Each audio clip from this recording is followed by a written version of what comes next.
Queridos filhos, amado povo de Deus, neste santuário de Nossa Senhora de Guadalupe, das Santas Chagas de Nosso Senhor, caros irmãos sacerdotes, Padre Everton, Padre Gerisvaldo, seminaristas, nós estamos nessa novena perpétua.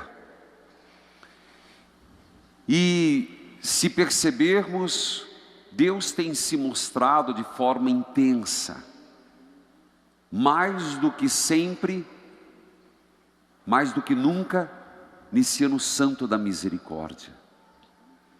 Nós somos testemunhas dessa ação de Deus nas 24 horas, ainda com a imagem do Sagrado Coração de Jesus, em destaque, lembrando que é junho, mês do Sagrado Coração de Jesus, sendo hoje o dia que o povo celebra de São Pedro, e tudo nos leva a experimentarmos a ação libertadora de Jesus. O ano da misericórdia. E se vocês lembrarem, na cerimônia de abertura da Porta Santa, nós proclamamos Lucas capítulo 4, onde tem uma síntese do qual a razão, o porquê Jesus veio. E resumidamente, veio para nos trazer esta libertação. Uma libertação muito concreta, não é uma libertação meramente subjetiva, uma libertação de um deusinho particular que eu crio. Jesus veio para provocar uma mudança de certa forma radical, e o fez, tanto que incomodou que lhe imputaram a cruz. Hoje, o Evangelho também nos fala de uma ação libertadora de Jesus, mas de uma forma bastante diferenciada. Essa libertação não acontece em terreno judeu, nem na Galileia, nem na Judéia, nem na Samaria. A misericórdia de Deus e a ação da misericórdia de Jesus ultrapassa todos os territórios. E quando eu falo ultrapassa os territórios, não é só geográfico, não é só o território de estar aqui e ir ali, é o território do preconceito, o território da raça, da língua, do credo. Quando Jesus pega e desce no terreno na região dos Gadarenos, na região chamada Gadara, ele está num território pagão. O simples fato dele botar o pé na areia da praia o faz impuro. Isso para um judeu, inadmissível. Jesus, quando desembarca naquela região, ele quebrou todos os preconceitos. Jesus era muito livre, tão livre como o Papa Francisco, que disse que os cristãos terão que pedir perdão aos gays. Matéria ontem. Eu só não peguei a original, se ele falou aos católicos ou aos cristãos. É que ontem foi um dia cristãos, que seja. Uma liberdade que incomoda. Eu fiz um paralelo para você perceber que é fácil dizer Jesus quebrando preconceitos. Agora quando vem aqui, esse Papa está muito moderninho, esse Papa não está muito católico não. A liberdade é algo difícil de ser atualizada. Jesus era um homem livre. E quem escreve o texto não pode nos passar despercebido, é Mateus. Mateus que escreve para os judeus, e ele está dizendo: o meu mestre Jesus, que era judeu, desceu em terreno pagão. Gadara. Como se já não bastasse ter ido a Samaria. Chegando lá, diz o texto, 2 homens possuídos pelo demônio, saídos do túmulo, eram violentos, ninguém podia passar por aquele caminho. Na verdade, eram 2 pessoas que perderam a razão, perderam o sentido, perturbados, endemoniados, com o espírito da confusão. É o mal. Eu não estou negando a existência do mal. Isso eu já falei nas 24 horas, muitas vezes. Tenho falado no rádio, não subestime o diabo, mas não o cultue. Não subestime o inimigo, ele existe, é real, é verdadeiro, mas não o cultue. Existe uma diferença. Uma coisa é você negá-lo, outra coisa é você fazer um verdadeiro culto ao diabo. O diabo está amarrado na cruz de Jesus, já foi amarrado e acabou. Não precisamos ter medo, mas não subestimemos as armadilhas.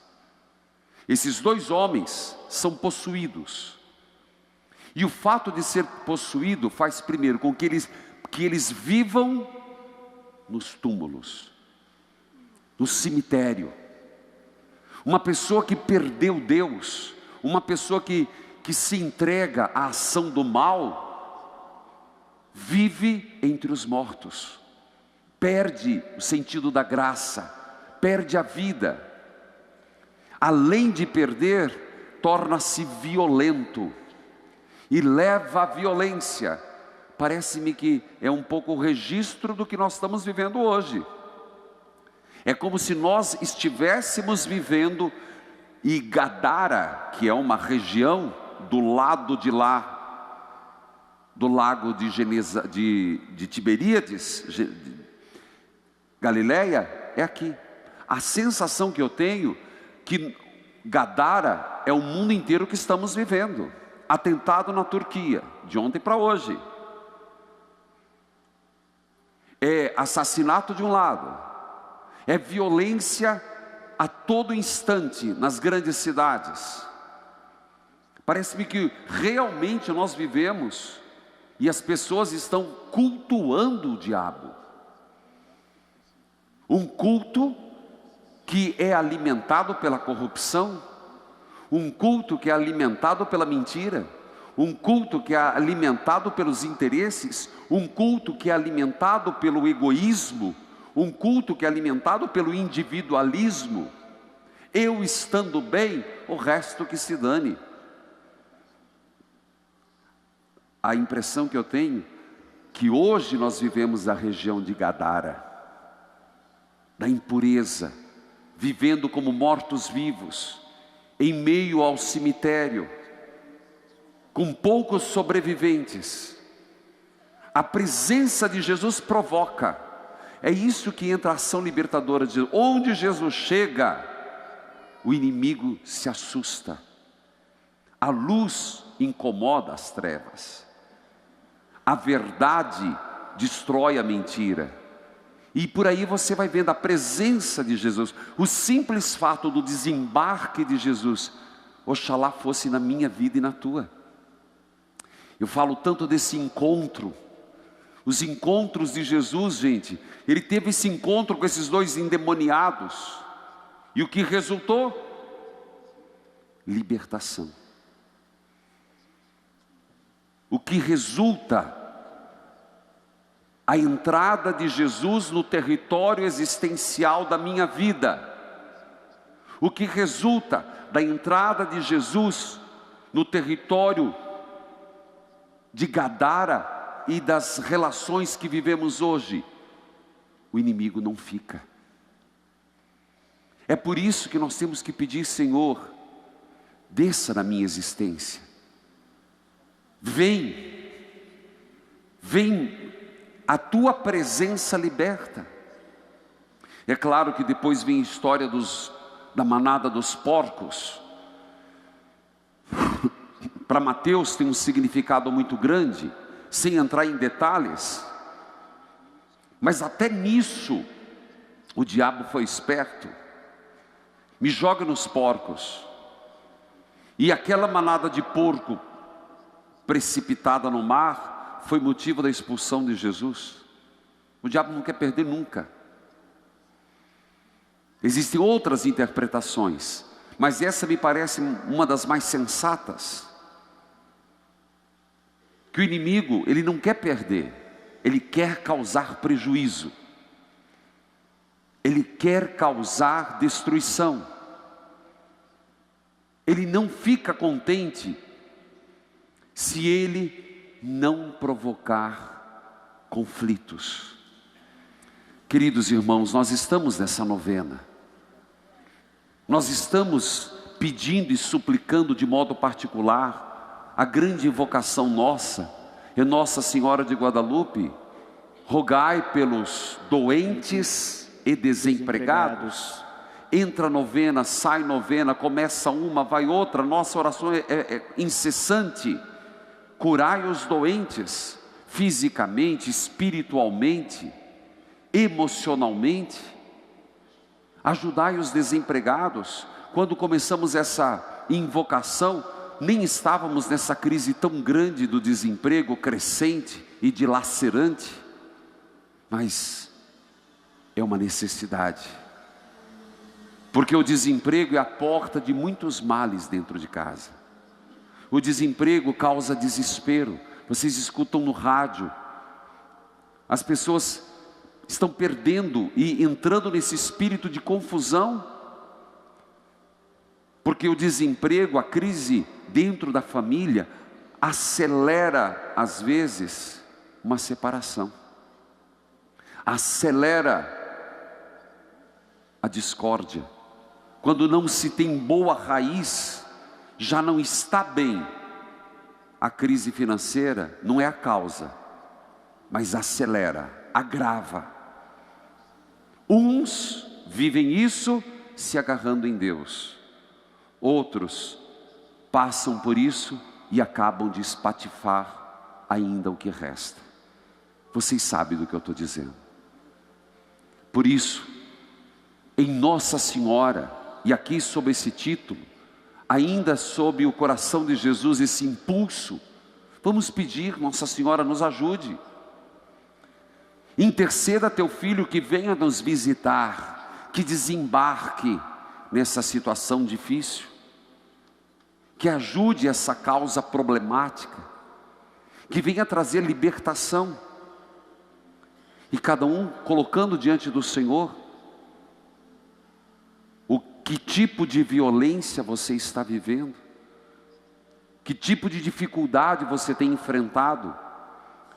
Nós podemos tomar a decisão de enfrentar sozinhos, teremos muito pouco êxito. Vamos enfrentar nossos problemas agarrados em Nossa Senhora e com a certeza que Jesus está conosco. A batalha fica mais fácil. O peso é o mesmo, mas nós dividimos.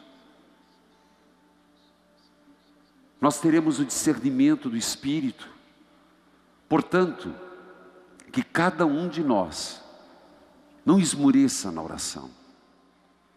Se não é nessa novena, a hora de Deus é outra. Mas o que nós não podemos é querer medir a nossa oração com a eficácia imediata. Alguém me perguntava ontem no rádio, eu rezei para o meu sobrinho,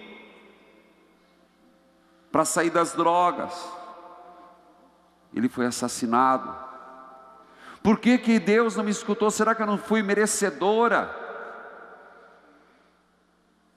Foi quando tive que orientar, filha, qual filho que não é merecedor do amor do pai? Se entre nós o filho pode ser pior pessoa, a mãe sempre vai amar o filho. Imagina Deus. Segundo, eu tenho certeza que a oração Deus escuta, que de alguma forma Deus escutou. Mas existe um outro elemento. Deus quer, Deus sempre quer. A oração tem poder, já lhes falei sobre isso. E lembre da bala atirada, um profissional no Papa. Terceiro segredo de Fátima. E o Papa mesmo disse aos bispos: foi a oração do povo e a intervenção de Maria que desviou alguns centímetros aquela bala. Pois bem, se aquela mulher rezou, Deus ouviu. Mas existe um limite e empecilhos entre a ação de Deus e o que ela pediu. O aceite daquele que precisava ser libertado. Por isso, a primeira atitude é pedir: eu quero, eu preciso, eu aceito. É se colocar numa atitude de humildade e dizer: Senhor, por intercessão de Maria, liberte-me, minha família e aqueles que precisam. Amém.